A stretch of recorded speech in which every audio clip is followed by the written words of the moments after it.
বাংলাদেশের রাজনীতির মঞ্চে এমন কিছু নাটক মঞ্চস্থ হয় যা দেখলে চোখ কপালে উঠে যায়। এমন কিছু ঘটনা ঘটে যা কল্পনাতেও আনা যায় না। এমন কিছু মোড় আসে যা শুনলে বিশ্বাস করতে কষ্ট হয়। আজ আমরা এমনই এক রাজনৈতিক মহানাটকের কথা বলবো যা শুনলে হতবাক হয়ে যাবেন আপনিও।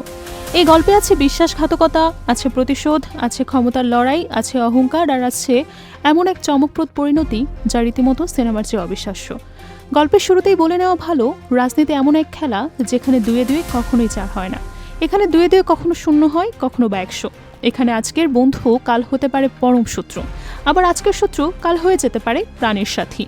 এই অদ্ভুত সমীকরণের জীবন্ত প্রমাণ হলেন এনডিপির চেয়ারম্যান কর্নেল অবসরপ্রাপ্ত অলি আহমেদ বীর প্রতীক, যিনি একসময় ছিলেন বিএনপির প্রতিষ্ঠাতা সদস্য, জিয়াউর রহমানের ঘনিষ্ঠতম সহচর, বিএনপির অন্যতম স্তম্ভ।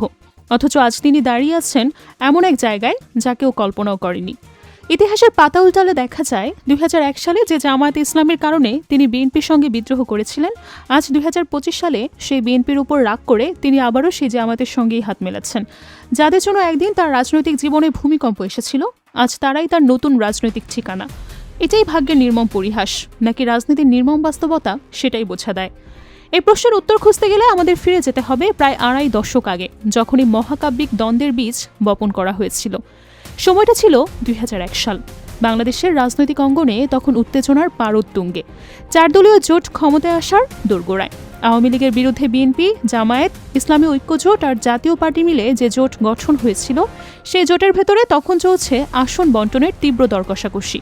প্রতিটি আসন নিয়ে চলছে টানাপোড়েন, কে কোথায় লড়বে, কে কোন আসন ছাড়বে, এই নিয়ে জোটের অভ্যন্তরে চলছে তীব্র কূটনৈতিক লড়াই। ঠিক এমন এক পরিস্থিতিতে একটি আসন নিয়ে দ্বন্দ্ব বাঁধল। সে আসনটি চাইছিলেন বিএনপির প্রভাবশালী নেতা কর্নেল অলি আহমেদ। তিনি চেয়েছিলেন সে আসনে তার মনোনীত প্রার্থী লড়বেন, কিন্তু জোটের হিসাব নিকাশে সে আসনটি বরাদ্দ হয়ে গেল জামায়াতে ইসলামিক। খালেদা জিয়া জোটের বিভিন্ন বৃহত্তর স্বার্থে সে আসনটি জামায়াতের পাতে তুলে দিলেন। কর্নেল আলীর দাবি উপেক্ষিত হলো, তার কথা শোনা হলো না, তিনি যা চেয়েছিলেন সেটাও পেলেন না। ওই একটা ঘটনা কর্নেল অলির মনে যে ক্ষত তৈরি করলো, সে ক্ষত আর কোনোদিনও শুকায়নি। তিনি ক্ষুব্ধ হলেন, তিনি মোটামুটি বিদ্রোহ ঘোষণা করলেন। তিনি মেনে নিতে পারলেন না যে তার মতো একজন প্রতিষ্ঠাতা সদস্য, জিয়াউর রহমানের ঘনিষ্ঠ সহচর, একজন বীর মুক্তিযোদ্ধাকে জামায়াতের জন্য উপেক্ষা করা হলো। এই অপমান তার বুকে গেঁথে গেল। নির্বাচনে তিনি অন্যান্য আসনে জয়ী হলেন, কিন্তু সে বিতর্কিত আসনে পরাজিত হলেন। আর এই বিদ্রোহের মাসুল তাকে চুকতে হলো বড় দামে। যখন খালেদা জিয়া সরকার গঠন করলেন, মন্ত্রিসভায় কর্নেল অলি আহমেদের কোনো জায়গা হলো না, তিনি বাদ পড়লেন। তিনি যে মন্ত্রিত্বের স্বপ্ন দেখেছিলেন, সে স্বপ্ন ধূলিসাৎ হয়ে গেল। আর এই পুরো ঘটনার জন্য তিনি দায়ী করলেন জামায়াতকে এবং খালেদা জিয়াকে। ঠিক সে সময়ে বিএনপির অভ্যন্তরে আরেকটি বড় পরিবর্তন ঘটল। তারেক রহমানের উত্থান হলো। তরুণ তারেক রহমান তখন দলের সিনিয়র জ্যেষ্ঠ নেতাদের ছড়িয়ে ক্রমশ ক্ষমতার কেন্দ্রবিন্দুতে চলে আসলেন। কর্নেল অলি আহমেদ, যিনি নিজেকে বিএনপির অন্যতম কর্ণধার মনে করতেন, তিনি এই পরিবর্তন মেনে নিতে পারলেন না। তারেক রহমানের এই দ্রুত উত্থান তার কাছে গ্রহণযোগ্য ছিল না। একদিকে মন্ত্রিত্ব না পাওয়ার ক্ষোভ, অন্যদিকে তারেক রহমানের উত্থানের অস্বস্তি, এই দুই মিলে কর্নেল আলীর মনে বিএনপির প্রতি একটা তীব্র ক্ষোভ জন্ম নিল। সে সময় থেকে তারেক রহমানের সঙ্গে তার সম্পর্ক হয়ে গেল সাপ আর নেউলের মতো। দুজনের মধ্যে এক অলিখিত শত্রুতা শুরু হলো, যা আজও চলমান। বছর কেটে গেল। 2006 সাল অক্টোবর মাস। বিএনপি সরকারের মেয়াদ শেষ হতে আর মাত্র 7 দিন বাকি। দেশের রাজনৈতিক পরিস্থিতি তখন টালমাটাল। তত্ত্বাবধায়ক সরকার নিয়ে বিতর্ক চলছে, আন্দোলন চলছে রাজপথে।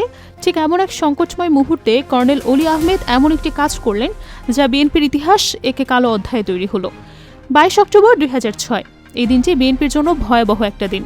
এই দিনে কর্নেল অলি আহমেদ বিএনপি থেকে বেরিয়ে গেলেন, কিন্তু তিনি একা যাননি, সঙ্গে নিয়ে গেলেন সে সময়কার সাবেক রাষ্ট্রপতি বদরুজ্জোয়া চৌধুরীকে।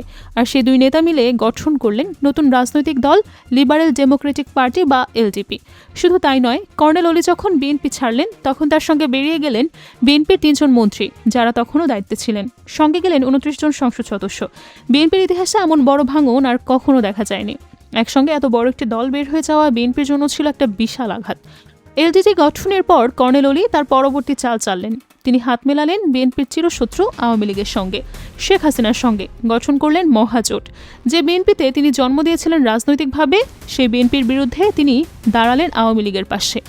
রাজনৈতিক প্রতিশোধ নেওয়ার এমন নির্মম উদাহরণ বাংলাদেশের রাজনীতিতে খুব কমই দেখা গেছে। আওয়ামী লীগ তখন কর্নেল অলিকে হাতে রাখতে বেশ কিছু সুবিধা নিল। তার দলকে 32টি আসন ছেড়ে দেওয়া হলো। মনে হলো এবার কর্নেল অলির ভাগ্য ফিরবে। কিন্তু রাজনীতির হিসাবটা আবার অন্যরকম। অনেক রাজনৈতিক বিশ্লেষক মনে করেন কর্নেল অলির এই দল ভাঙার ঘটনা বাংলাদেশের রাজনীতিতে একটা বড় অস্থিরতা তৈরি করেছিল। অনেকের মতে এই ঘটনা এর 11 আসার পর ত্বরান্বিত করেছে।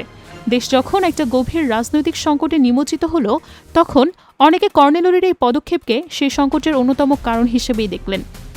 তবে আওয়ামী লীগের সঙ্গে কর্নেল অলির সে মধুচন্দ্রিমা বেশি দিন টিকল না। 11 শেষ হওয়ার আগেই তাদের সম্পর্কে ফাটল ধরল, মহাজোট ভেঙে গেল। আওয়ামী লীগ এবং এলজেপির পথ সত্যি এবার আলাদা হয়ে গেল। 2008 সালের নির্বাচনে এলজেপির একা লড়ল। ফলাফল ছিল হতাশাজনক। পুরো দল থেকে শুধুমাত্র কর্নেল অলি একাই জয়ী হলেন, বাকি সবাই পরাজিত। যে স্বপ্ন নিয়ে তিনি বিএনপি ছেড়েছিলেন, সেই স্বপ্ন যেন ধূসর হয়ে গেল। তারপর কেটে গেল আরও কয়েক বছর। 2012 সাল কর্নেল অলি আবারও ফিরে এলেন বিএনপির ছায়াতলে। 20 দলীয় ঐক্যজোটে যোগ দিলেন, আবার সেই পুরনো ঘরে ফিরে এলেন। কিন্তু এবার তার অবস্থান ছিল অনেকটাই দুর্বল। আগের সেই প্রতাপ আর ছিল না। শোনা যায় 2013 সালে শেখ হাসিনা তাকে মন্ত্রিত্বের প্রস্তাব দিয়েছিলেন, কিন্তু জিয়াউর রহমানের এই সাবেক সহচর তখন বিএনপির প্রতি বিশ্বস্ত ছিলেন। তিনি সেই প্রত্যাশা প্রত্যাখ্যান করলেন। মন্ত্রিত্বের লোভনীয় প্রস্তাব ফিরিয়ে দিলেন, বিএনপির সঙ্গেই থেকে গেলেন। দীর্ঘ 13 বছর কেটে গেল 2013 থেকে 2025। এই পুরো সময়টায় কর্নেল অলি বিএনপির সঙ্গেই ছিলেন। মাটি কামড়ে পড়ে থাকলেন, দুঃখ সুখে জয়ে পরাজয়ে বিএনপির পাশে থাকলেন। অনেকে ভেবেছিলেন এবার হয়তো তিনি স্থির হলেন, রাজনৈতিক ভবঘুরে জীবনের অবসান হলো। কিন্তু রাজনীতিতে শেষ কথা বলে কিছু নেই। 2025 সালে এসে আবার সব চিত্রনাট্য বদলে গেল। এমন কিছু ঘটল যা কর্নেল অলিকে আবারও ক্ষুব্ধ করল। আবার তার ভেতরের সেই পুরনো আগুনটাও জ্বলে উঠল। ঘটনা কি? কর্নেল অলি নিজের দল এলজেপির নেতারা একে একে তাকে ছেড়ে বিএনপিতে যোগ দিতে লাগলেন। তার দলের সেক্রেটারি রেদওয়ান আহমেদ সহ এলজেপির একটা বড় অংশ বিএনপিতে চলে গেল। কর্নেল অলি দেখলেন তার নিজের দলই তাকে ফেলে চলে যাচ্ছে। এই ঘটনা তার জন্য ছিল চরম অপমান। তিনি মনে করলেন এটা বিএনপির ষড়যন্ত্র। তিনি মনে করলেন তারেক রহমান আসলেই তার দলকে ভেঙে দিয়েছেন। এই ক্ষোভ, এই অপমান তাকে ঠেলে দিল একটা অভাবনীয় সিদ্ধান্ত গ্রহণে। আর এখানেই রাজনীতির সবচেয়ে বড় আইরনি, সবচেয়ে বড় পরিহাস।